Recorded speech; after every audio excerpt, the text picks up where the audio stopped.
Hey friends, and welcome back to Stronger Every Day. My name is Chrissy. It is great to be with you all today. So today I wanted to kind of talk about going through some of the harder times in life. I'm going to reference a verse that I've talked about a few times, but I just wanted to kind of dive in and jump into this in relation to our mind and having control over that and being in control of what we think about. So it's Galatians 6:9.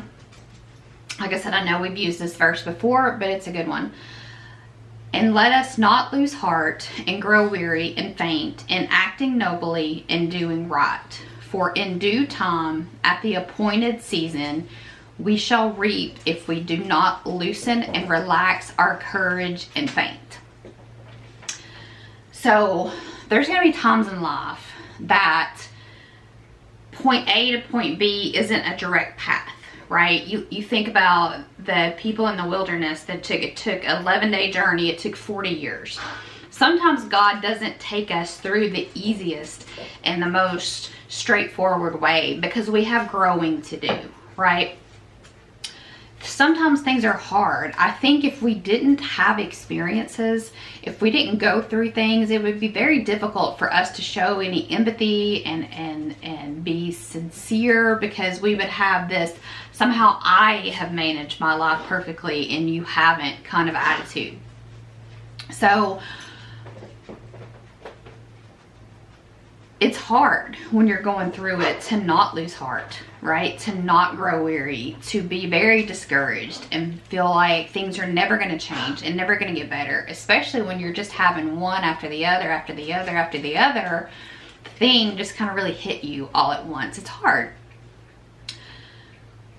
But if we don't faint in the appointed time, in the appointed season, we shall reap. I love that. And like I said, sometimes God leads us on a hard way, leads us the hard way instead of the easy path. That's because he's working on us. And so I think about my journey. It hasn't been an easy one. It was very difficult for the 27 and a half years pre-June of 2022. It was very difficult and it was hard because life wasn't easy. Things weren't easy. I suffered from severe depression and anxiety. And so everything seemed to be difficult. And what I had to learn was that something had to change. So God was giving me circumstances to walk through. And this is one thing that I've learned, that when you don't pass, he lets you retake the test as many times as necessary. So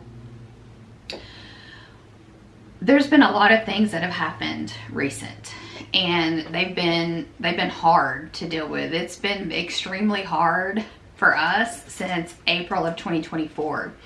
But we keep our head above ground and we keep moving forward, and that's what staying the path and not losing heart looks like. And so when I have a bad day or a bad moment, it's paying attention to what I'm thinking about. It's realizing, instead of saying, this is not fair, this is never going to change, how is this going to ever be any better? It's me saying, I'm not in love with going through this right now. But I do know that God's in control and that better days are coming. Knowing full well, I don't know if better days means tomorrow or a year from now. We've really had to dive deep with everything that's been going on with Nick and just a lot of things that have been going on with me. I've been actively praying since April about something and really wanted to make sure that I was hearing God's word on it, not mine or anyone else's. And I feel like the ways that he's walked me through it, that it can only be that God was in control of that situation.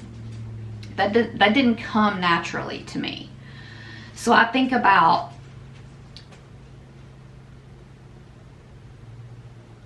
when you're going through hard times, it's really hard to stay positive. That's why I say, if you can take your time and really focus when you're having good days, when you're at your level, on what are you saying to yourself. So there's been many situations over the past for 3-4 months that I could have said, this isn't working.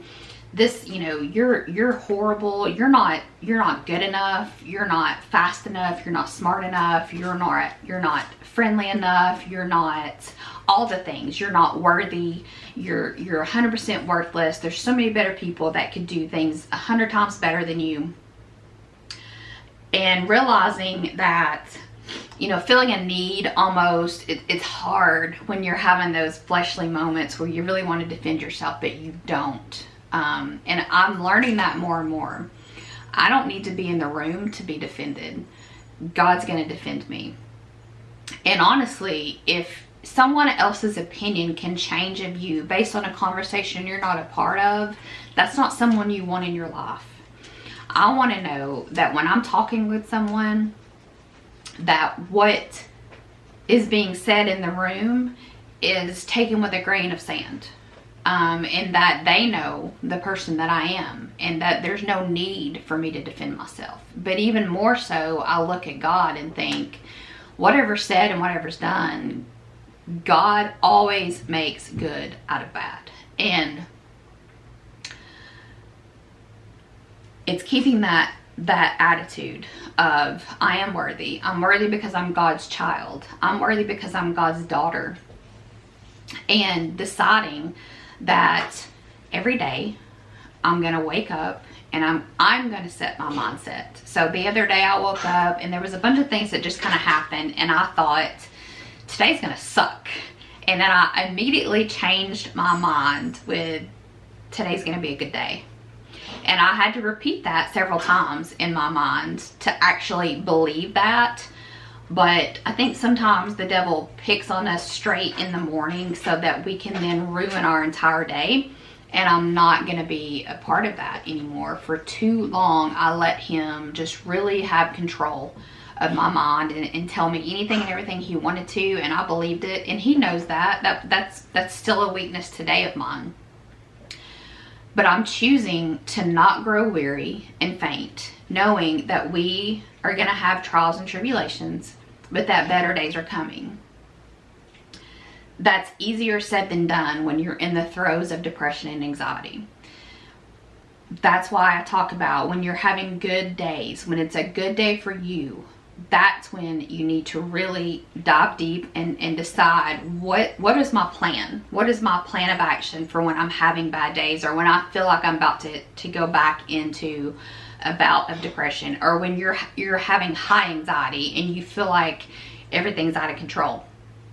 What do you need to do at that point instead of waiting until it comes? And for me, that is, I try to watch what I eat. I try to pay attention to what I'm drinking.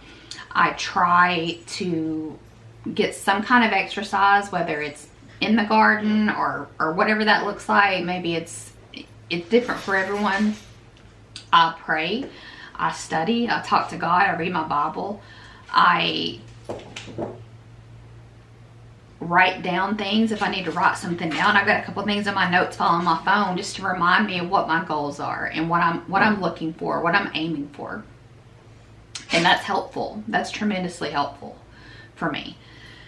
And hopefully it will be for you. And I look at, it's not always a perfect scenario. I've said before, there's some things that have happened that I wonder if on this side of heaven I'm going to be healed from. And only God knows the answer to that. But it's waking up every day, putting one foot in front of the other, and taking steps forward to better our situation, to where we can handle life better. It's taking a situation where you're not happy. Let's say you're at a job and you wake up every day and it's a battle to get in the car and go because you dislike that job that much. You can take control of that situation. You can look for a different job or jobs depending on how many jobs you're working. You might have to make some sacrifices. Maybe you can find a job, but it's not making exactly what you're making, and so you're going to have to change your lifestyle a little bit. But is that worth it for your happiness? Yes. We can take control of some situations. We can we can be happy when things are not fun and not easy. And I would have never believed that ever, because if I was in a bad situation, then I was not happy about it. And I still deal with that today. You know, if I'm having a bad day, it doesn't mean every day is rainbows and sunshine, but it means I'm actively moving forward. I'm paying attention to my mind, which is what this channel is really all about. It's about a Christian who's been a Christian for 30 years. And it's about knowing that I would not be here today but God. And it's about helping others who have went through the same situation that I've been through without condemning and criticizing them and judging them, which happens far too much and is absolutely absurd that we're in 2025 and we still deal with this. Days aren't fun. People yell, people scream, people say bad things to us.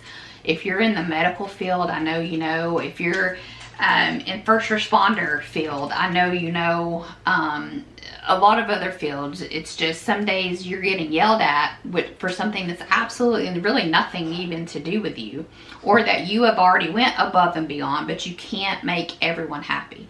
And what I've learned is, despite the fact that maybe they say, well, you're stupid, I want to talk to somebody who knows what they're doing, and you know, if you would have just done this, and that, without any real basis of knowing what your job entails. And so, or whatever that situation may be, it's putting one foot in front of the other. I've got many videos that can help on different things that I did to change my circumstances June of 2022, and really run from where I was. Like I've said before, life is hard. Pick your hard. It can be hard to stay in the throes of depression and anxiety. It can be hard getting out of it, but pick your hard. Which hard would you rather have? Would you rather it suck every day to get up and you're still depressed and you're still struggling and you're still upset and life's hard? Or would you rather know you still have that, but fighting for better days? And so for me, I want better days. That's what I want for you. That's what I want for everyone. My prayer is that I continue to grow, that I continue to get better, that I continue to stay healthy, and that I'm able to help others get a sense of what I've felt the past 3 years. Because it's been precious. Not every day's been good. I mean, you guys know, if you've listened, that we've went through some terrible times. However, I've handled it different. And it's not because Chrissy handled it different. It's because God is in control of my life, and I would not want it any other way. God is in control, and that's what I want. That's my hope. That's my heart. I want Him in control of every day of my life. And sometimes you have to take steps out of your comfort zone. You have to change things up, which I'm not a huge fan of change. You got to change things up. You've got to take one step at a time, and stay focused on what's important to you. Friends, I end every video this way. It is always my heart and hope that you feel this last part, and that is this: God loves you. I love you. Your friends, your family love you, and we need you here. We'll see you in the next one, friends. Bye.